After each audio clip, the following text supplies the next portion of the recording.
Bem-vindos. Hoje vamos mergulhar nos resultados do Santander Brasil, especificamente do primeiro trimestre de 2025. Isso mesmo. O foco é fazer uma análise especializada desses números e, claro, olhar com atenção para a questão da inadimplência dos clientes. A gente está usando o relatório oficial do banco, né? Exato. Relatório de resultados deles. E a ideia é entender a estabilidade do desempenho e como eles estão lidando com a qualidade do crédito neste cenário que, bom, continua desafiador. É, isso. E olha, à primeira vista, a gente vê um lucro e um ROAE, o retorno sobre o patrimônio líquido, bem estáveis. O que é bom, claro. Uhum. Mas, quando a gente cava um pouco mais, especialmente nas métricas de crédito, aparecem umas nuances importantes, sabe? E tem um complicador extra. Qual? Aquela nova regra contábil, a resolução CMN 4966. Ela entrou em vigor e muda um pouco a forma de registrar certas perdas esperadas. Isso afeta as comparações diretas com períodos anteriores. Entendi. Bom, então vamos aos números principais. Lucro de 3,9 bilhões, ROAE de 17,4%. Parece bem estável em relação ao último trimestre de 2024, né? Sim, bem estável trimestralmente. E um salto bem considerável em relação ao ano passado.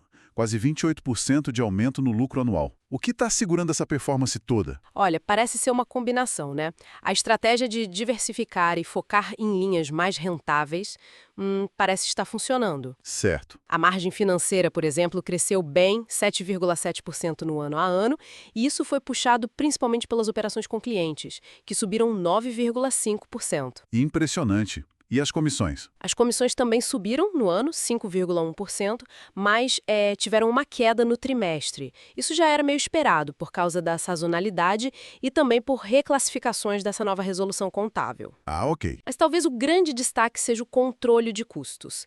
As despesas subiram só 4,4% no ano, abaixo da inflação. Isso é chave. E levou ao melhor índice de eficiência em 3 anos, sabe? 37,2%.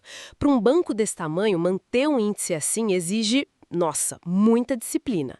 Realmente, 37,2% é um número forte. Mas vamos para o ponto que você mencionou como crucial. Qualidade do crédito. Como é que estão esses números? Pois é, aqui a análise fica mais, digamos, detalhada. O índice de inadimplência acima de 90 dias ficou em 3,3%. O banco diz que está controlado. Mas, se a gente olha de perto, teve um ligeiro aumento, tanto no ano quanto no trimestre. Coisa de 0,2 e 0,1 ponto percentual, respectivamente. Pequeno, mas um aumento. Exato. E o indicador de atrasos mais recentes, aquele de 15 a 90 dias, também subiu um pouquinho. Foi para 4,1%. Então tá estável, mas com uma leve tendência de alta nesses indicadores. E onde essa pressão na inadimplência está aparecendo mais? Aí é que está a parte curiosa. Tem uma divergência. A inadimplência de pessoa física, aquela acima de 90 dias, ficou estável. Está em 4,3%. Ok, estável na PF. Isso. Só que a de pessoa jurídica subiu. Foi para 1,9%. Aumentou tanto no trimestre quanto no ano. E o motor principal disso? Deixa eu adivinhar. PMS. Exatamente. Pequenas e médias empresas. A inadimplência delas, acima de 90 dias, chegou a 4,9%. Subiu 0,4 ponto percentual só neste trimestre. Nossa, 4,9%? Então as PMEs estão realmente sentindo mais o aperto, né? O relatório até fala de um crescimento de crédito mais seletivo, focando em ratings melhores. Sim, eles mencionam isso. Por exemplo, 81% dos novos financiamentos de veículos foram para os melhores perfis de risco. E falam também de renegociações mais rigorosas. Isso tudo só bem defensivo, né?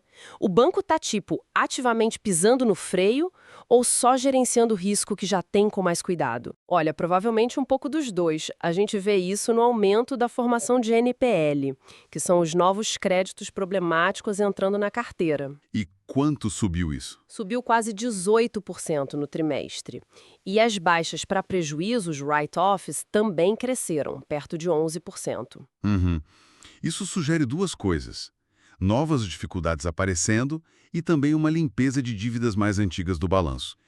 E como eu falei, a nova norma CMN 4966 complica a leitura direta do custo do crédito, que agora está em 3,7%. A base mudou, então tem que olhar a tendência por trás do número absoluto. Faz todo sentido. E para a gente conectar tudo, como é que é a estratégia mais ampla do banco, aquele foco no cliente, né?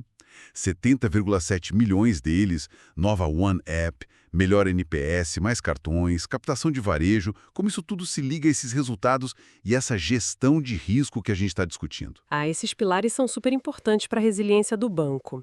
Ter mais clientes principais, com o Santander sendo o banco principal deles, significa relações mais fortes, né? Mais vendas cruzadas, imagino. Exato.